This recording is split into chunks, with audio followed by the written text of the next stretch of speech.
Bonjour à tous, bienvenue dans cette nouvelle vidéo dans laquelle je vais faire un petit point sur le Bitcoin et sur le rapport avec le Nasdaq notamment, donc la situation des marchés. Comme on l'a vu dernièrement, donc depuis la fin de semaine dernière, on a un Bitcoin qui décroche assez lourdement, encore au-delà des 6000 $ mercredi, jeudi dernier. Là, on a des cours qui décrochent sous les 4500 $ avec donc une accélération qui s'est faite depuis donc jeudi dernier. On l'a constaté, donc on a eu un effet boule de neige, ce que j'appelle un déclenchement des ventes stop qui explique la chose, avec un effet d'accélération en fait qui ne me surprend pas beaucoup. En fait, c'est toujours le même principe. On a tous les acheteurs qui ont mis leur stop sous les plus bas et quand ça casse, toutes les ventes stop se déclenchent en simultané. En termes de catalyseurs, alors on cherche toujours des explications a posteriori.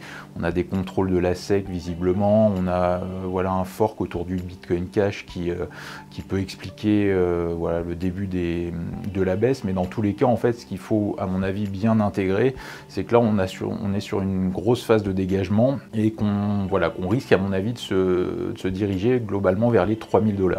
Alors, les 3000 $, c'est un objectif qu'on retrouve en lecture chartiste qui correspond, comme vous le voyez donc sur mon graphique, au report d'amplitude de la bouche du triangle dans lesquels, donc triangle qui est visible en pointillé noir, bouche de triangle dans laquelle les cours ont évolué globalement ces 10 derniers mois, donc toute l'année 2018. Et donc, ce qu'il faut bien comprendre, c'est quand on a une bouche d'une amplitude globalement de 6000 $, donc 50% en fait du point haut qui se situe à 12 000 $ et de la base à 6000, quand on casse, comme ça a été le cas, donc cette zone de support des 6000 $, on peut s'attendre à globalement 50% de baisse résiduelle de 6000 reporté depuis le point de cassure, donc point de cassure des 6000, ce qui nous donne globalement un niveau des 3000 $, qu'on retrouve également d'un point de vue graphique avec une zone horizontale d'hésitation et qui avait été travaillée l'année dernière.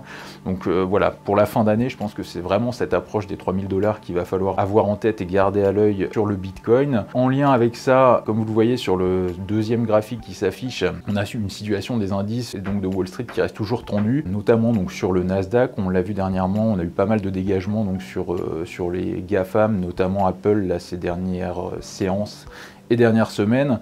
Donc ça, c'est vraiment ces grosses valeurs ont évidemment expliqué le décrochage, une première partie du décrochage. Maintenant, il faut aussi garder en tête, et en rapport avec le Bitcoin, qu'on a voilà, des types de valeurs qui sont justement liées au Bitcoin.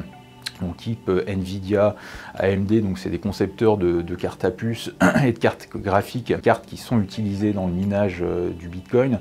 Donc ces acteurs-là ont évidemment profité à plein de l'envolée du Bitcoin. Maintenant, là, depuis plusieurs mois, on les voit qui trébuchent. Donc Nvidia, AMD ont d'ailleurs décroché en fin de semaine dernière sur des mauvaises publications trimestrielles. Là, elles sont encore sous pression en ce début de semaine avec l'explication évidente de la cause du Bitcoin qui n'arrange rien à leurs affaires. Donc tout ça pour vous dire qu'il faut vraiment garder ce segment-là aussi à l'œil. C'est-à-dire que schématiquement, si le Bitcoin doit continuer à chuter, donc déjà vers les 3000 $ et en supposant que les acheteurs ne soient pas présents à 3000 $, il faut envisager que cette baisse du segment donc des concepteurs de cartes à puce, donc Nvidia, AMD, vienne à continuer à peser sur la performance du Nasdaq. Donc c'est vraiment un message de prudence dans l'idée où si on n'a pas d'acheteurs sur les 3000 $ sur le Bitcoin, si par exemple dans le pire des cas on doit tomber 2000, 1000 $ potentiellement, et alors on risque de corriger encore plus sur ces Nvidia, AMD et tous ces acteurs cotés sur le Nasdaq, ce qui par voie de conséquence risque de ne pas faire les affaires du Nasdaq et donc plus globalement de Wall Street. Donc voilà, donc gardez bien ces niveaux en tête, la zone des 3000 $ prochainement là sur le Bitcoin, et par voie de conséquence sur la situation de Wall Street et du Nasdaq dans les prochaines semaines. Voilà, merci à tous de votre attention. N'hésitez pas à nous suivre pour d'autres vidéos et à poster un petit like, un petit pouce bleu si vous avez aimé cette vidéo. Merci à tous et à très vite.